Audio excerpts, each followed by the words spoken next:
ఆకాశదీపం వెలిగించడం వెనుక కథ మరియు ప్రాముఖ్యత. ఆకాశదీపం యొక్క ప్రాముఖ్యత మరియు దాని వెనుక ఉన్న కథా నేపథ్యం ముఖ్యంగా కార్తీక మాసంలో చాలా గొప్పగా చెప్పబడుతుంది. దీనిని ఆచారం, భక్తి మరియు ఆధ్యాత్మిక సంకేతాల కలయికగా భావిస్తారు. ఆకాశదీపమంటే దేవాలయం లేదా ఇంటి ప్రాంగణంలో ఒక పెద్ద కర్రకు లేదా స్తంభానికి ఉదయం, సాయంత్రం సమయంలో దీపాన్ని కట్టి ఎత్తుగా అంటే ఆకాశానికి దగ్గరగా వేలాడదీయడం. 1. పౌరాణిక కథానేపథ్యం. కార్తీకమాసం.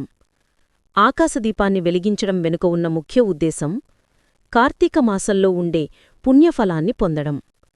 దీనికి సంబంధించి ఒక కథ ప్రచారంలో ఉంది. పితృదేవతలకు మార్గదర్శనం. కార్తీకమాసం అత్యంత పవిత్రమైన మాసం. ఈ మాసంలో స్వర్గం నుండి భూమికి వచ్చే పితృదేవతలు అంటే చనిపోయిన పూర్వీకుల ఆత్మలు మరియు దేవతలు కొద్దికాలం భూమిపై సంచరిస్తారని విశ్వసిస్తారు. మోక్షమార్గం. ఆకాశదీపం వెలిగించడం ద్వారా ఆ పితృదేవతలు తమ లోకానికి తిరిగి వెళ్లడానికి సరైన మార్గం చూపుతుందని అంటే మార్గదర్శనం చేస్తుందని నమ్ముతారు. తమ పూర్వీకుల ఆత్మలకు శాంతి, మోక్షం కలగాలని కోరుతూ ఈ దీపాన్ని వెలిగిస్తారు. 2. ఆధ్యాత్మిక సంకేతం. ఆకాశదీపం వెలిగించడం వెనుక ఉన్న ఆధ్యాత్మిక సందేశం చాలా లోతైనది. శివుడికి ప్రీతి.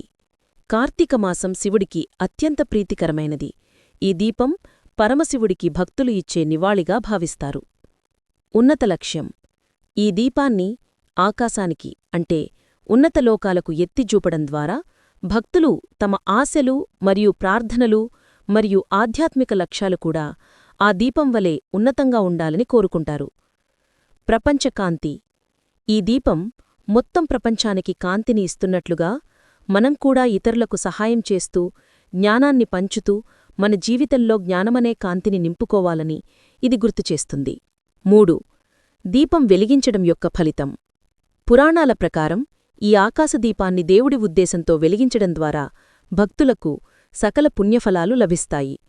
వారికి ఈ లోకంలో సుఖశాంతులు, ఐశ్వర్యం లభించడంతో పాటు మరణానంతరం శివలోక ప్రాప్తి కలుగుతుందని ప్రగాఢంగా విశ్వసిస్తారు. ఈ విధంగా ఆకాశదీపమనేది పితృదేవతలకు మార్గం చూపడం, భగవంతుడికి నివాళి ఇవ్వడం మరియు తమ జీవిత లక్ష్యాన్ని ఉన్నతంగా ఉంచుకోవడం అనే 3 ముఖ్య ఉద్దేశాలతో కార్తీకమాసంలో వెలిగించే ఒక పవిత్రమైన దీపం. లోకా సమస్తా సుఖినో భవంతు. Thank you for watching video.